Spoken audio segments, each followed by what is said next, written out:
चलिए साइंस के न्यूमेरिकल में सबसे पहले तो हम बात कर लेते हैं कि प्रतिरोध को श्रेणी क्रम में कैसे जोड़ते हैं।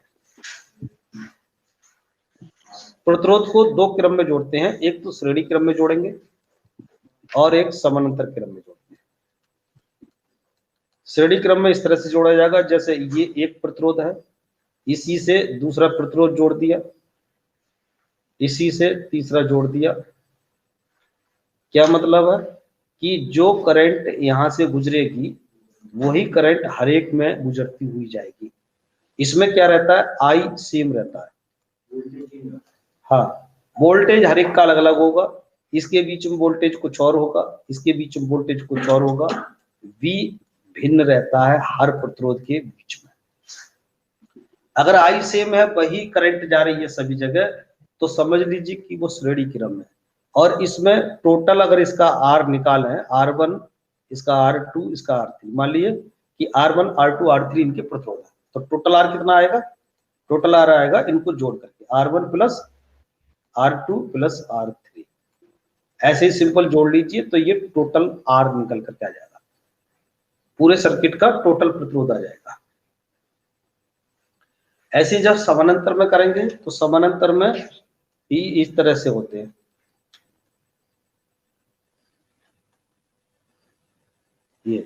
ये R1 प्रतिरोध है, ये R2 है, ये R3 है, इनको आपस में जोड़ दिया जाता है। तो जब आपस में जोड़ेंगे तो यहां से जो धारा आ रही होगी, जो भी धारा आ रही होगी ये बट जाएगी, इसमें I1 जाएगी, इसमें I2 जाएगी, इसमें I3 जाएगी, बट जाएगी, और फिर से जो फाइनल निकल करके आएगी वो फिर से I आ जाएगी, यानी फिर से इकट्ठी हो जाती है धारा। लेकिन हर एक में वोल्टेज सेम होगा। जो इन दोनों सिरों के बीच में, चाहे इस सिरे के बीच में कह लीजिए तो भी V होगा, इस सिरे के बीच में भी V होगा, इस सिरे के बीच में भी V होगा। यानी जहां जहां धारा सेम होगी वहां वहां वोल्टेज सेम होगा। नहीं, धारा सेम नहीं होगी, इसमें धारा तो अलग अलग है ना, यानी हर आई पर अलग वोल्टेज होगा। I1 है तो उसका वोल्टेज अलग होगा, I2 है उसका वोल्टेज, यानी हर आई पर जितनी टाइप की आई होंगी, धाराएं होंगी, उतने ही टाइप के वोल्टेज सेम ही रहेगा, सब पर हर एक पर सेम रहेगा। तो इसमें क्या लगाएंगे, 1/R बराबर 1/R1 प्लस 1/R2 और प्लस 1/R3, इस तरह से लगाते हैं। तो आप ये कह सकते हैं कि यहां प्रतिरोध बढ़ेगा, अगर इस तरह से जोड़ेंगे तो प्रतिरोध बढ़ेगा, इस तरह से जोड़ेंगे तो प्रतिरोध घटेगा। तो किसी सर्किट का जब प्रतिरोध घटाना हो तो किस क्रम में जोड़ना चाहिए, समानांतर जोड़ना चाहिए। यही वजह है कि घरों में जो वायरिंग की जाती है वो समानांतर की जाती है। घरों में जितने भी उपकरण जोड़े जाते हैं वो सब समानांतर जोड़े जाते हैं, यही कारण। क्यों, क्योंकि यहाँ पर प्रतिरोध मिनिमम आता है, R मिनिमम आएगा इसमें, और यहाँ पर R मैक्सिमम आएगा, R मैक्सिमम आएगा। हाँ, यहाँ पर तो I सेम रहता है, और यहाँ कहेंगे तो यहाँ पर B सेम रहता है, वोल्टेज सेम रहेगा और I भिन्न रहेगा। तो घरों में हर जगह वोल्टेज सेम रहता है, चाहे हमारा फ्रिज चल रहा हो, चाहे हमारा बल्ब जल रहा हो, ट्यूबलाइट, हर जगह पर हर उपकरण के लिए वोल्टेज सेम मिलता है। तो एक क्वेश्चन यहाँ पर यह भी बन जाता है कि जैसे हम मोटर स्टार्ट करते हैं तो बल्ब धीरे क्यों हो जाता है, ट्यूबलाइट स्लो क्यों हो जाती है, एकदम से स्लो हो जाती है मोटर स्टार्ट करते ही, या वॉशिंग मशीन स्टार्ट करते ही, ऐसा क्यों? ऐसा इसलिए होता है कि मोटर को जैसे ही स्टार्ट करते हैं तो उसको ज्यादा धारा की जरूरत होती है। तो जब ज्यादा धारा की जरूरत होती है तो बाकी और बल्बों में धारा कम हो जाती है, कुछ वोल्टेज लॉस भी हो जाते हैं। एकदम से जब वोल्टेज वो लेता है तो वोल्टेज लॉस भी, लेकिन मुख्य रूप से धारा लॉस होता है, तो इसलिए स्लो हो जाती है लाइट। ऐसी कार की, जब हम कार को स्टार्ट करते हैं तो हेडलाइट डिम हो जाती है, तो वहां भी यही होता है कि जब उस समय एकदम से हमें ज्यादा धारा की जरूरत होती है, तो इस वजह से बाकी और जगह धारा की कमी हो जाती है, तो इसलिए डिम हो जाती है।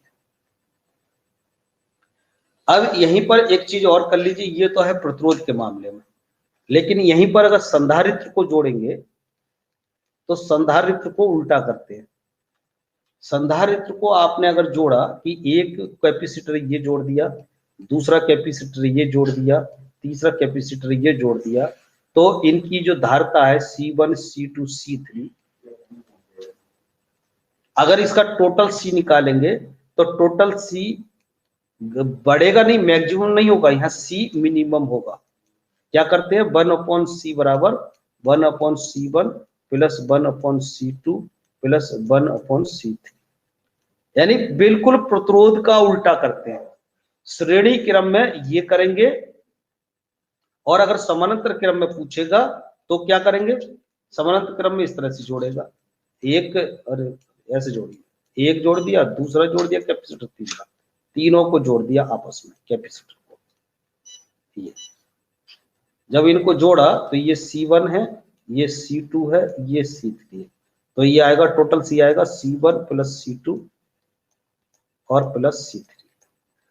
तो कैपेसिटर का जब टोटल निकालेंगे तो समानांतर क्रम में ये निकल जाता है। तो आप तो फॉर्मूला ये वाला याद रखिएगा प्रतिरोध का, कैपेसिटर में ठीक उल्टा कर दीजिए।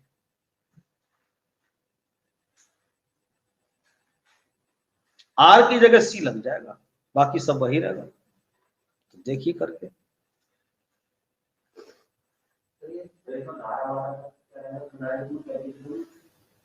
धारा नहीं पूछेगा, आवेश इकट्ठा होता है यहाँ तो C बराबर Q/V फॉर्मूला लगेगा, C निकालना होगा तो ये लगेगा, यानी टोटल C जब निकाल लिया आपने तो Q/V, और धारा की अगर बात कर भी रहा है ना तो Q की जगह Q बराबर IT लगा दीजिए, Q बराबर IT करके कर दीजिए।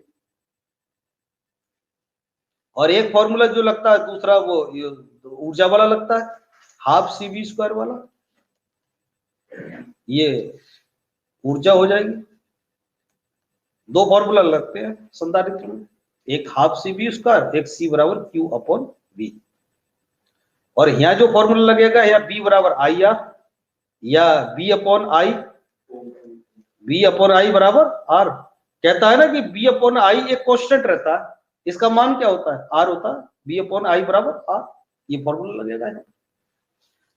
और बहुत ज्यादा करेंगे तो इसको P में कन्वर्ट कर लेंगे, P के साथ जो कॉम्बिनेशन था पीछे किया था, जरूरत पड़ी तो।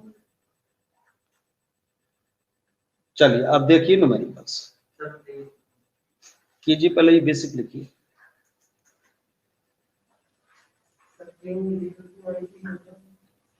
Q बराबर IT होता है ना, एक P बराबर BI होता है, हाँ, P बराबर जब P और I में संबंध निकालते हैं तो P बराबर B, ये दो तीन फॉर्मूला याद कर लीजिए बिल्कुल, एक P बराबर BI कर लीजिए, और एक ये कर लीजिए,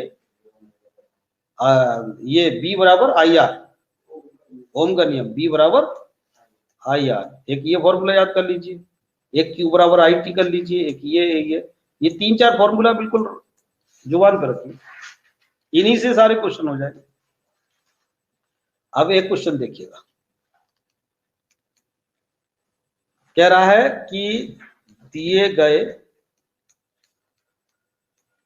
परिपथ में तुल्य प्रतिरोध ज्ञात कीजिए। एक चित्र दे देगा, क्या होगा, तुल्य प्रतिरोध ज्ञात कीजिए, यानी टोटल प्रतिरोध बताना है। इसने इस तरह से बनाया है,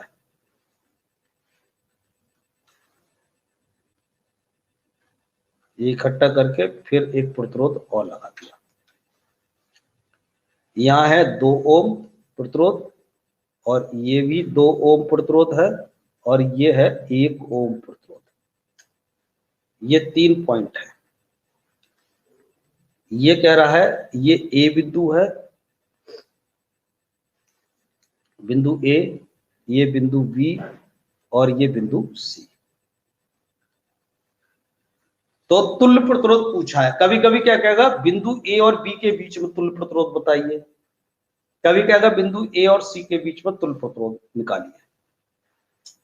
तो टुकड़े में निकालते हैं, जैसे ही धारा बढ़ती है उस जगह पर कौन सा होता है, धारा आई, और इसके बाद जब बढ़ी तो यहां पर क्या हो गया, समानांतर हो गया। जब धारा सेम हो गई तो श्रेणी हो गया। तो ये और ये किसमें है, समानांतर। पहले इनका निकाल लीजिए। धारा बटेगी, बटने पर समानांतर होगा, फिर मिल गई तो इतने का अलग कर लीजिए। तो इतने का जब अलग करेंगे तो 1/2 प्लस 1/2 क्या हो गया, 1 हो गया, ये हो गया 1। फिर क्या लग जाएगा इसके बाद में, फिर ये वाला पूरा 1 हो गया और ये 1 हो गया। तो धारा जो यहां से गई वो यहां से गई, श्रेणी हो गया। तो 1 + 1 बराबर 2। दोबारा देख लीजिए, यहां जो लगेगा फॉर्मूला 1/r बराबर 1/r1 और प्लस 1/r2। क्यों, क्योंकि धारा बट गई। धारा बटने का मतलब समानांतर। तो जब ये फॉर्मूला लगाया तो 1/2 प्लस 1/2 1/r। तो 1/r बराबर 1/2 1/2 हो गया, ये 1 हो गया, तो r बराबर हो गया 1। यानी यहां जो प्रतिरोध है पूरे में वो 1 ओम आ गया। मात्रक अपना साथ लेके चलिए, 1 ओम आ गया।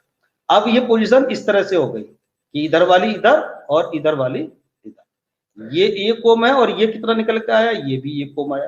तो अब इस स्थिति में लगेगा R बराबर R1 प्लस R2, ये लगेगा। R1 1 ओम है प्लस R2 भी 1 ओम है, 1 और 1 2 ओम। यानी तुल्य जो प्रतिरोध आया वो 2 ओम आया। एक और देखिएगा,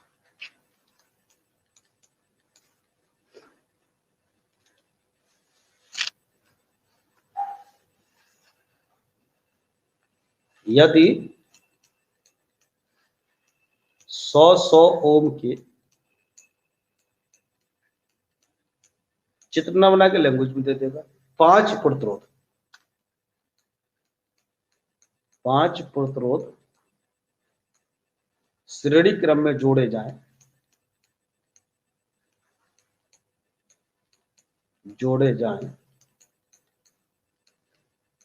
तो तुल्य प्रतिरोध क्या होगा।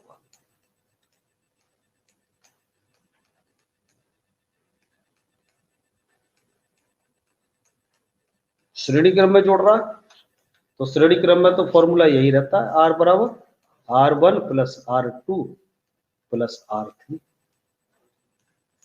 और जब सभी सेम है, 100 ओम के हैं सबके सब है, तो फिर ये कह लीजिए, अगर सेम है तो फिर NR कह लीजिए ना, सीधे सीधे सेम है सबके सब, NR कह लीजिए। NR का मतलब हो गया 5 गुना 100 बराबर 500 ओम हो गया। अगर श्रेणी है तो एक समानांतर वाला देख लीजिए, यदि 5 ओम के 2 प्रतिरोध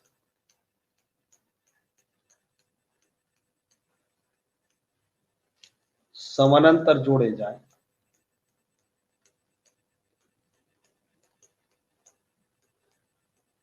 तो तुल्य प्रतिरोध क्या होगा।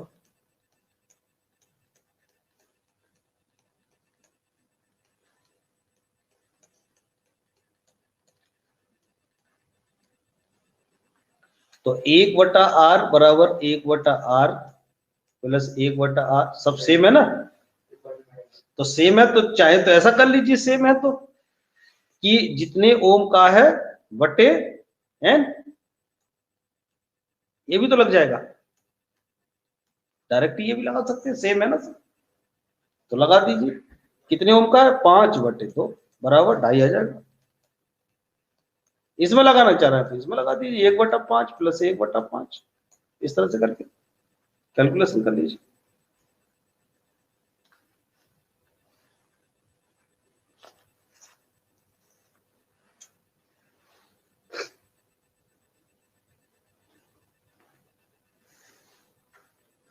अब एक धारता वाला कर लीजिए, यहीं पर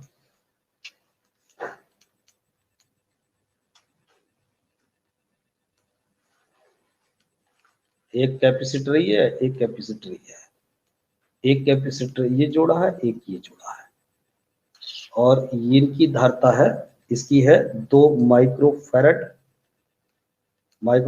और इसकी है 3 माइक्रोफैरड, और इसकी है 1 माइक्रोफैरड। ये बिंदु ए है और ये बिंदु बी है। तो कह रहा है बिंदु ए और बी के बीच कुल धारता ज्ञात कीजिए।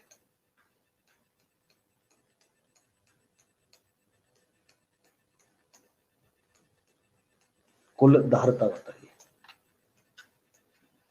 तो पहले तो ऐसा कीजिए, यहां ये वाला और ये दोनों को अगर हम एक कर दें तो समानांतर हो जाएंगे। तो पहले इनको एक कर लीजिए, दोनों श्रेणी है ना ये। तो श्रेणी में क्या करते हैं, उल्टा करते हैं हम, समानांतर उसका समानांतर करते हैं प्रतिरोध का। तो 1/2 प्लस 1/3 ये लगाएंगे। वैसे तो ये 2 + 3 लगाना चाहिए था अगर ये प्रतिरोध होता तो, लेकिन 1 बट्टा करके लगाएंगे क्योंकि ये कैपेसिटर है। तो कर दीजिए 1/2 और 1/3। एलसीएम आ गया 6, 2 से काटा 3 बार, 3 एकम 3, प्लस 3 से काटा 2 बार, 3 दूनी 6, 2, 5/6, और सीधा किया तो 6/5। 6/5 का मतलब हो गया 5 को 5, 5 दूनी 10 माइक्रो फैरड में ही रहेगी, 1.2 माइक्रो फैरड। अब इन दोनों के लिए श्रेणी में जोड़ लीजिए। श्रेणी में जोड़ेंगे तो 1 तो उसकी है और 1.2 इसकी है, ये हो गया 2.2 माइक्रो फैरड। ये हो जाए तुल्य धारता। तुल्य धारता क्या निकलेगी, C1 + C2 बराबर 1 + 1 + 2।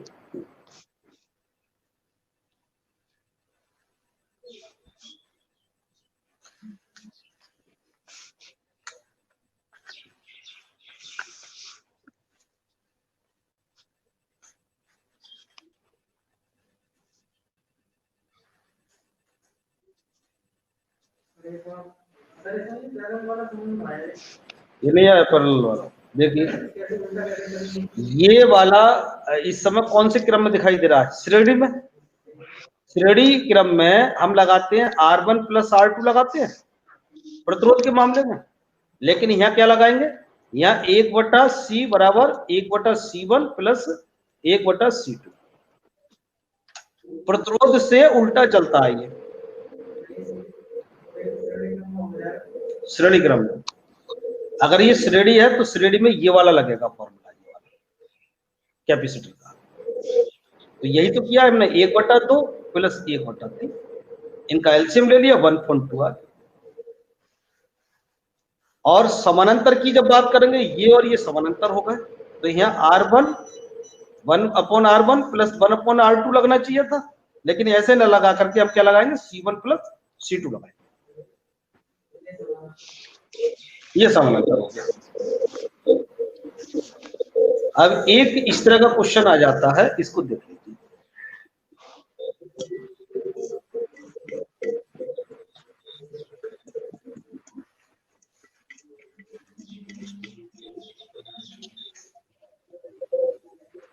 ये 10 ओम के हैं,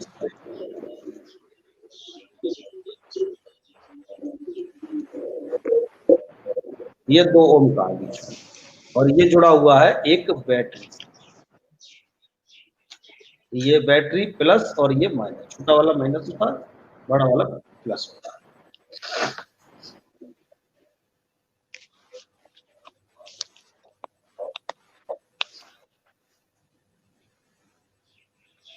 तो कह रहा है समतुल्य प्रतिरोध ज्ञात कीजिए। इसका चित्र में समतुल्य प्रतिरोध ज्ञात कीजिए। समतुल्य प्रतिरोध बताना है, चौथा 5वां क्वेश्चन।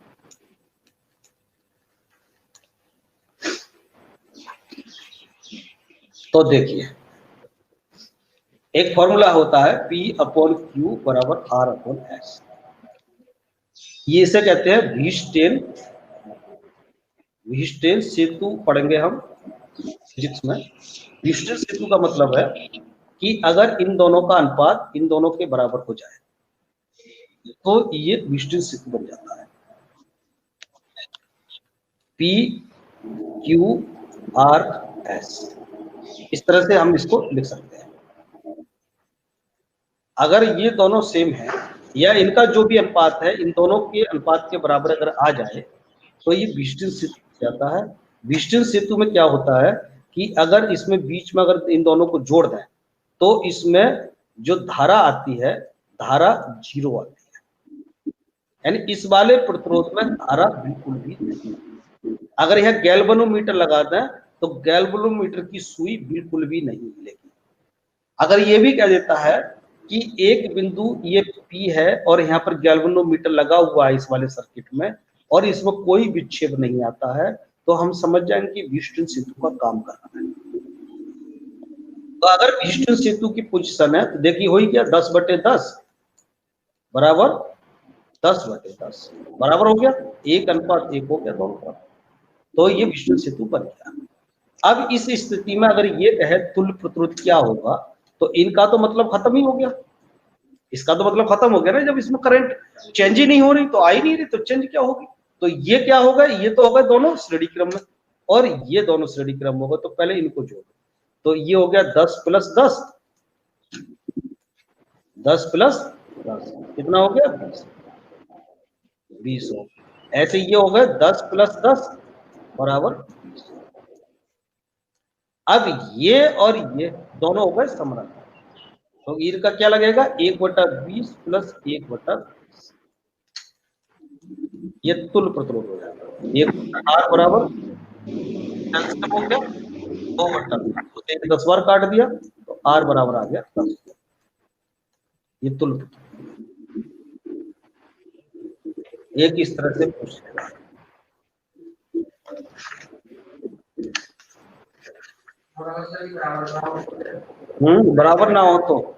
बराबर ना हो तो यहाँ जो भी कुछ आएगा कुछ तो आएगा या कुछ तो आएगा ना, जो कुछ आएगा वो यहाँ रख दीजिए। ऐसे इधर जो भी कुछ आया वो यहाँ रख दीजिए, इनका ले लीजिए एलसीएम तो भी आएगा। अब एक और देखिए जिसमें धारा पूछेगा। यहाँ तो अभी तक समतुल्य प्रतिरोध पूछ रहा था, एक में धारा पूछ लेगा।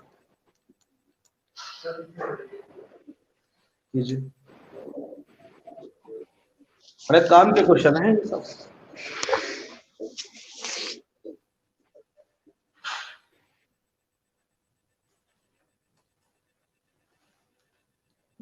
ये एक बैटरी लगी हुई है और इसके साथ में इसने कुछ हल्का सा ये दे दिया। इसका मतलब क्या है,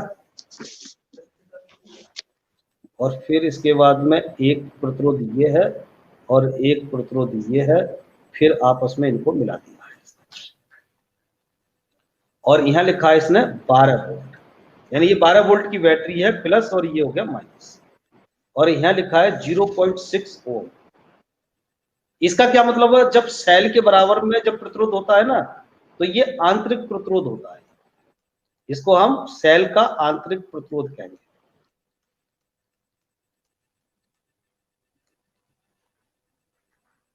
और ये 1 ओम है, ये 4 ओम है,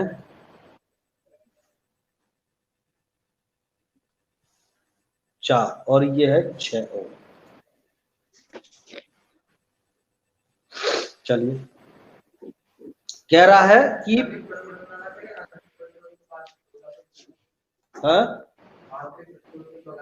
आंतरिक प्रतिरोध है ये वाला जो है ना, कुछ नहीं नॉर्मल। ये बिंदु ए है और ये बिंदु बी हो गया, ये बिंदु सी हो गया, ये इसने 3 बिंदु दे दिए। कह रहा है कि बिंदु ए से होकर बहने वाली धारा क्या होगी, ये बताइए। ए से होकर बहने वाली धारा बताइए। तो क्या करेंगे, अब इसमें धारा निकालने को तो आपके पास एक ही फॉर्मूला है, बी बराबर आई आर, इसके अलावा कुछ है ही नहीं। जब भी सर्किट में चलेगा बी बराबर आई आर।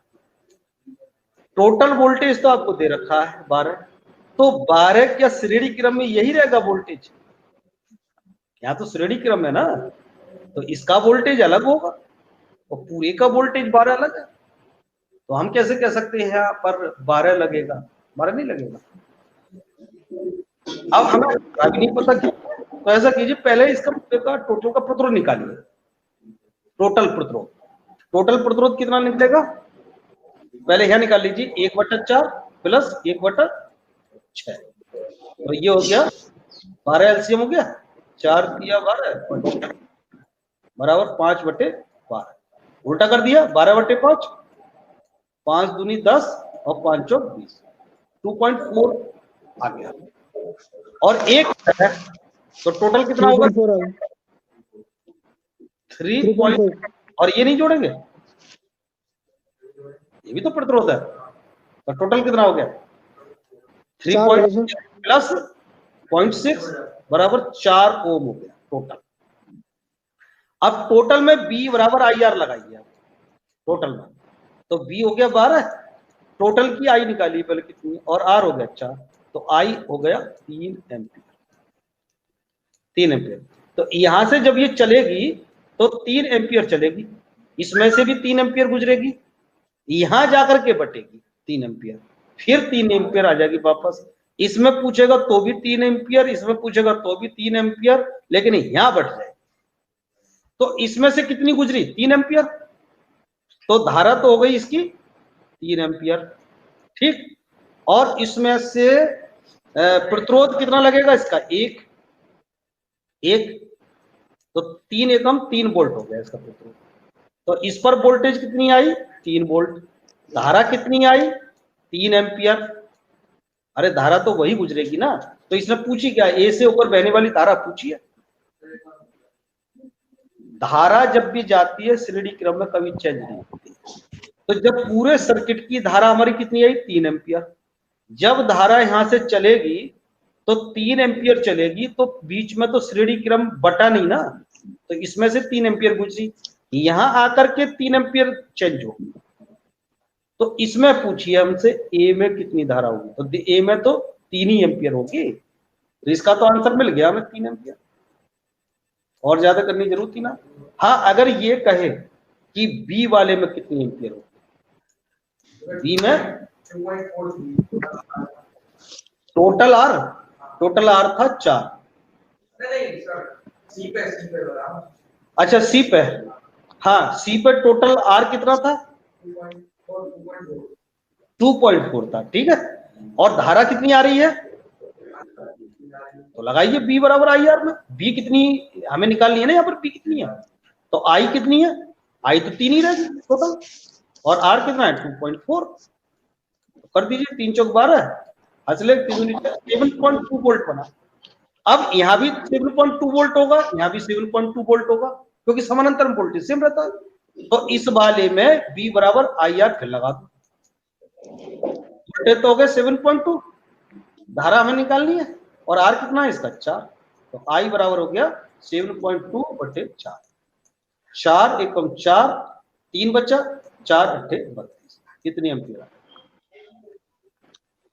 ये आ गई इस, क्लियर।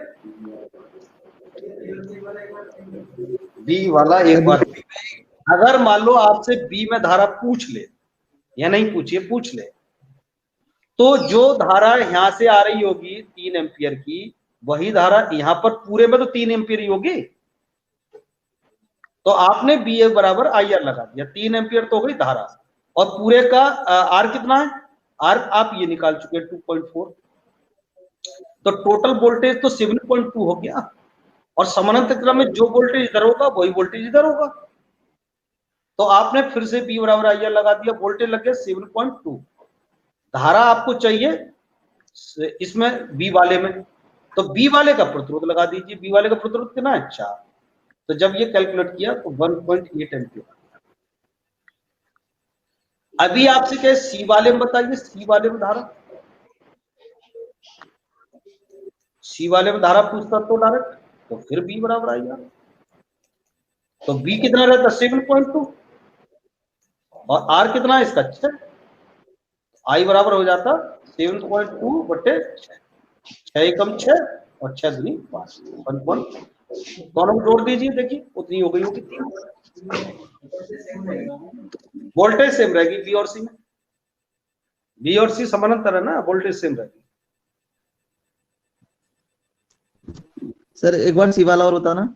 सी वाला फिर से देखिए, बी बराबर आई आर लगाया आपने, वोल्टेज कितनी होगी सी वाले में, वोल्टेज सेम रहेगी, समान ही है 7.2, आपने 7.2 लगा लिया ना रहेगी वोल्टेज, तो जो वोल्टेज 7.2 एक में है वही दूसरे में रहेगी 7.2। आई आपको कैलकुलेट करना है, आर कितनी हो गई, आर सी वाले का लगेगा, सी वाले का आर कितना है 6, जब भाग लगाया 6 से तो 1.2 एम्पियर आ गया। ठीक है, ओके सर के लिए। यानी किसी भी प्रतिरोध में आपसे धारा पूछ ले, आप तो वहां पर बी बराबर आई आर लगा दीजिए। अब बी देख लीजिए कितना है और आर देख लीजिए कितना है।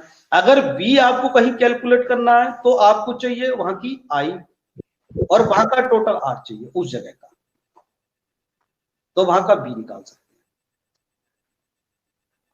अभी आपसे ये कहने लगे कि बिंदु पी और बिंदु आर, मान ली ये बिंदु पी है और ये बिंदु आर है, तो पी और आर के बीच वोल्टेज बताइए V क्या होगा।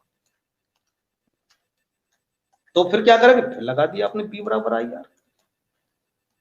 आई कितनी आ रही है 3, यहां और यहां तक 3 ही जाएगी ना पूरे में 3, और यहां का प्रतिरोध कितना है टोटल 6 है 4 है सर, 3.4 आया था ना, 4 है नहीं 3.4 आया था, एक तो इसका है ठीक, और इसका कितना निकाला था आपने 2.4, तो 2.4 प्लस 1 3.4 हो गया था ना, कर दो गुणा, 3 चौक 12 हंसले 3 के 9 1 10.2 वोल्ट आएगा यहाँ के बीच वोल्टेज। तो किसी के बीच में चाहे वोल्टेज निकलवाए चाहे किसी के बीच धारा निकलवाए, फॉर्मूला बी बराबर आई आर लगना है सबसे। पी और आर के बीच में वोल्टेज, मान लो यहाँ और यहाँ के बीच में वोल्टेज पूछता हमसे, तो श्रेणी क्रम में तो वोल्टेज अलग अलग होता है ना, तो इस जगह वोल्टेज अलग होगा और इस जगह पर वोल्टेज अलग होगा। मान लिया हमने, लिख लो फिर कर लो। ये क्वेश्चन हमारे कितने हो गए देखो, इसमें एक क्वेश्चन तो हो गया ये, दूसरा क्वेश्चन हो गया बी में, तीसरा क्वेश्चन हो गया सी में, और चौथा क्वेश्चन हो गया ये। इसमें 4 क्वेश्चन बना दिए एक में। साइंस में नहीं रखते हैं,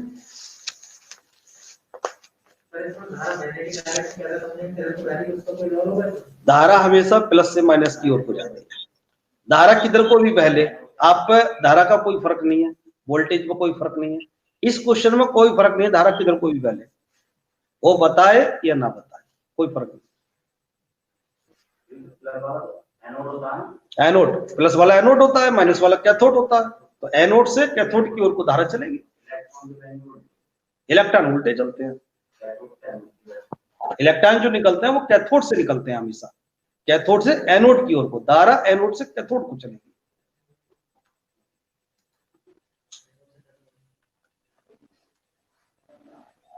चलिए थोड़ा पहले फ्लैश पर चलते